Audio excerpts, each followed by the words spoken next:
Movie की starting एना नाम की एक यंग लड़की से होती है जिसके हाथों में हथकड़ी लगी है, मतलब कि उसने कुछ गलत किया है जिसके लिए उसे डिटेंशन सेंटर में शिफ्ट किया गया है। एक लेडी उसे उसके रूम तक छोड़ करके आई। डिटेंशन सेंटर में सभी को कुछ ना कुछ करने के लिए काम दिया जाता है। एना जिस रूम में ठहरी थी उसमें और भी उसी की जैसी गर्ल्स थी, लाइक सोनिया, जोई, ईदा। वो भी किसी ना किसी की सज़ा को काट रही थी। एना को भी उन्हीं के जैसे किचन में काम करने को मिला। एक दिन जीन फर्मेन्यू जो कि वहाँ का डायरेक्टर है और वो इस सेंटर को मेंटेन करता है, जीन एक लड़की को बताता है उसकी बेल के लिए डिनाई कर दिया गया है। एना उन दोनों की बातें सुन लेती है। कुछ दिनों के बाद में जस्टिस मिनिस्टर विजिट करने आया वहाँ सेंटर में, जिसके लिए सभी बिजनेस को उनका वेलकम करना था। उनकी हेड ने सबको पहनने के लिए ड्रेसेस दी। एना को आखिर में सबसे ज़्यादा फर्स्ट ड्रेस हाथ लगी, पर उसने उस ड्रेस को इस तरह से फाड़ करके बना लिया कि वो उन सब में सबसे ज़्यादा अट्रैक्टिव लग रही थी और जीन भी उसकी तरफ अट्रैक्ट हो रहा था। नेक्स्ट डे जीन एना से वापस मिलता है। एना उससे पूछती है कि क्या वो उसके बारे में जानता है। जीन ने कहा थोड़ा बहुत। एना जीन से अपने फेवर के लिए बातें करना शुरू कर देती है। जीन एक फैमिली मैन है। उसकी लविंग वाइफ एलिस और चीयरफुल बेटी लुइस है। एलिस, जीन, लुइस का शो देखते हैं। शो के बाद में वो लुइस की टीचर से मिले। टीचर ने कहा लुइस के क्लासमेट उसे परेशान करते हैं क्योंकि जीन बिजनेस का डायरेक्टर है। ये सुनकर के जीन को गुस्सा आया। उसने कहा वो वहाँ पर सिर्फ जॉब करता है, वो उसकी ड्यूटी है, इसमें गलत क्या है, और वो वहाँ से उठ करके चला जाता है। उसकी वाइफ एलिस उसके पीछे पीछे आई, उसे मनाते हुए वो उसे किस करने लगी। वहीं एना की मदर भी एना से मिलने आई तो पिलर नाम की एक लड़की एना के पीछे खड़ी उन दोनों की बातें सुनती है। पिलर मोस्टली सभी को परेशान करती है। एना मदर ने बताया जब से वो यहाँ पर डिटेंशन सेंटर में आई है उसे कोई बात नहीं करता। इसके बाद में पिलर एना को छेड़ती है और उसकी माँ को लेकर के गलत सलत बोलती है तो एना उसे गुस्से में बहुत मारती है। जीन ने अब एना से कहा ऐसा दोबारा हुआ तो उसके अगेंस्ट एक्शन लिया जाएगा।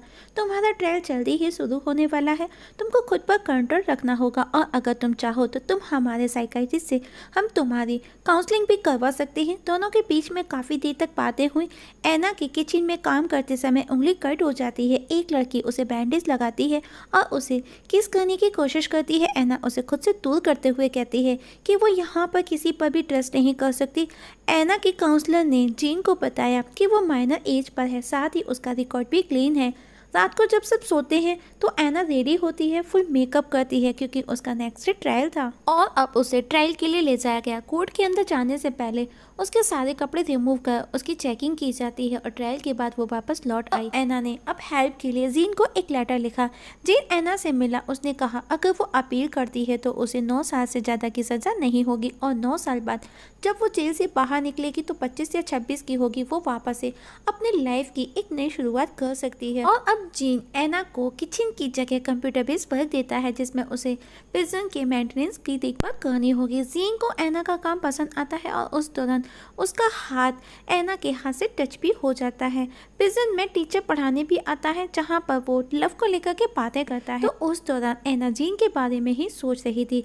एना अब लाइब्रेरी में थी तो जीन उसके पास आया। एना ने कहा वो यहाँ से जाना चाहती है। जीन ने पूछा कोई प्रॉब्लम है। एना ने कहा तुम, और उसे एक लेटर देकर के वहाँ से चली गई जिसमें लिखा था मैं अब हर समय तुम्हारे बारे में सोचती हूँ, मैं खुद पर कंट्रोल नहीं कर पा रही, तो प्लीज़ मेरा ट्रांसफ़र कर दो।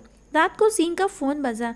जीन फ़ौरन प्रिजन पहुंचा जहां पर पिलर ने एक प्रेग्नेंट लड़की को इतना मारा कि उसे हॉस्पिटलाइज कराया गया। जीन परेशान था। वो एना के पास गया और उसे किस करने लगा पैशनेटली और पूछा क्या वो अब भी जाना चाहती है। एना ने कहा नहीं।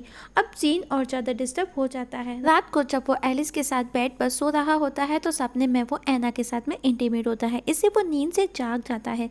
नेक्स्ट डे वो एना से मिला और उसने कहा कल हमारे बीच में जो भी हुआ सब गलत था। एना को गुस्सा आया और वो उसे टच करती है तो जीन उसे छटक देता है। एलिस भी वही प्रिजन में एज अ पेंटिंग जॉब करती है। जब वो पेंटिंग की क्लास लेती है तो वो एना को ऐसा मॉडल विदाउट क्लोथ्स खड़ा करती है। एलिस नोटिस करती है कि उसका हस्बैंड जीन एना को किस तरह कंटिन्यू वॉच कर रहा है। घर पर जब जीन किचन में काम कर रहा था तब एलिस विदाउट क्लॉथ लाइक एना की तरह से उसके पास आई, लेकिन जीन को अच्छा नहीं लगा। वहीं एना को भी रात को नींद नहीं आती तो वो उसी सेलमेट के पास जाकर के सो जाती है जिसने उसे किस करने की कोशिश की थी। नेक्स्ट डे जीन पिलर के पास आकर के उसे बताता है कि उसको जल्दी ही यहाँ से शिफ्ट किया जाने वाला है, जिस पर पिलर भी उसे धमकी देती है। कि अगर उसने ऐसा किया तो वो उसके बारे में सबको सच बता देगी। और अब जब ऐना के वो पास जा कर के उसके हेयर कट करता है तो ऐना उससे उसकी फैमिली का पूछती है और उससे कहती है कि उससे उसे एक बच्चा भी चाहिए और उसके हेयर कट करने लगती है और उसके हेयर कट करते हुए धमकी भी देती है कि उसने उससे कभी झूठ बोला तो वो उसे जान से मार देगी। और उसके बाद में वो उसे सेड्यूस करने लगती है। जीन भी खुद पर कंट्रोल नहीं रख पाया और दोनों इंटीमेट होने लगे।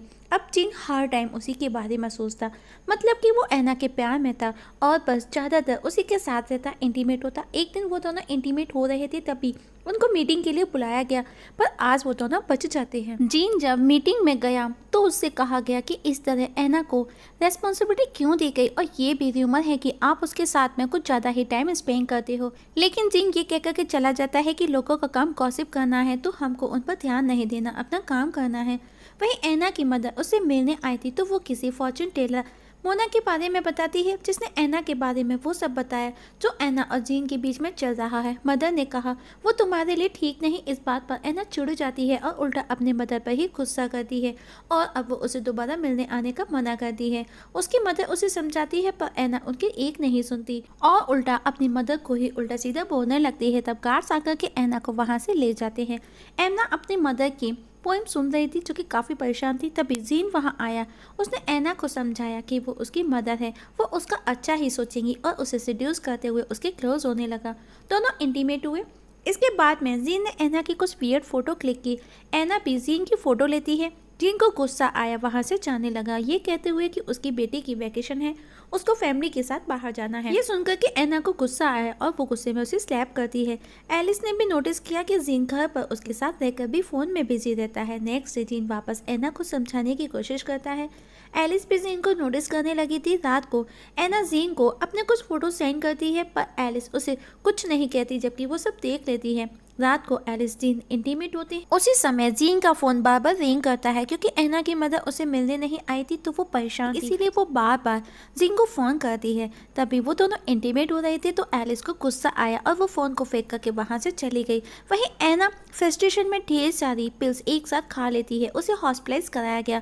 जीन उससे मिलने आया और उसी के साथ उसी के बेड पर सो जाता है।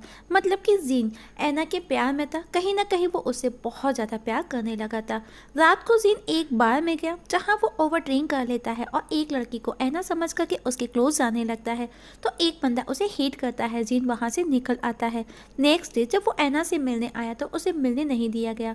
एलिस की वाइफ को भी उन दोनों के अफेयर का पता चल गया था तो वो भी उसे अपने साथ नहीं सोने देती। जीन पर अब इंक्वायरी की जाती है कि उन्हें एक लेटर मिला है जिसमें किसी ने जीन और ऐना की अफेयर की बात कही है। ऑफिसर ने कहा सर आपका रिकॉर्ड एक्सीडेंट है, प्लीज बी केयरफुल। ऐना को फ्लोरी भेज दिया गया।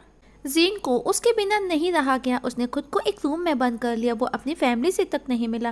वो उससे मिलने की हर कोशिश करता है पर वो मिल नहीं पाया। आखिर में वो ऐना के मदर के फ़ोन कॉल के थ्रू ऐना से बात करता है। ऐना को वो मिलने बुलाता है और एक आलीशान होटल में लेकर के जाता है। आज वो दोनों लगभग 1 महीने के बाद मिले थे तो दोनों पैशनेटली इंटीमेट होते हैं। ऐना ने बताया वो अपनी लाइफ की नई शुरुआत करना चाहती है। जीन ने कहा तुम्हारी सज़ा जल्दी ही खत्म होने वाली है, उसके बाद में हम दोनों एक साथ होंगे। इसके बाद में उसने ऐना को एक फ़ोन कार्ड खरीद करके दिया ताकि वो बात कर सके। जब वो घर लौटा तो एलिस उसे समझाती है कि जब वो बाहर निकलेगी तो वो तुम्हारी शक्ल तक नहीं देखेगी। तुम्हारी खुद की फैमिली है जो तुमसे बहुत प्यार करती है, तुम्हारी बीवी है, तुम्हारी बेटी है, प्लीज़ लौट आओ, उसके पीछे मत जाओ। जीन जब लुइस को स्कूल छोड़ने गया तो उसका फ़ोन बजा जो कि ऐना का कॉल आया जिसे एलिस ने रिसीव किया। उसने ऐना को उसकी फैमिली से दूर रहने का बोल उसके कॉल को कट कर दिया। ऐना प्रेग्नेंट थी लेकिन वो ये बात जीन को पता करके उसकी फैमिली कैरियर डिस्ट्रॉय करना नहीं चाहती थी, मतलब कि उसे उसकी परवाह थी। इस बात से वो बहुत डिस्टर्ब थी। वहीं जीन को भी कस्टडी में ले लिया गया विद प्रूफ के साथ में कि उसका उसी के बिजनेस के साथ में रिलेशन है। ऑफिसर ने कहा अगर तुम अपनी जॉब कंटिन्यू करना चाहते हो, अपने कैरियर को बचाना चाहते हो तो जो भी सच है वो बता दो। पर जीन कुछ नहीं बोलता और उसे 3 साल की सजा भी हो सकती है।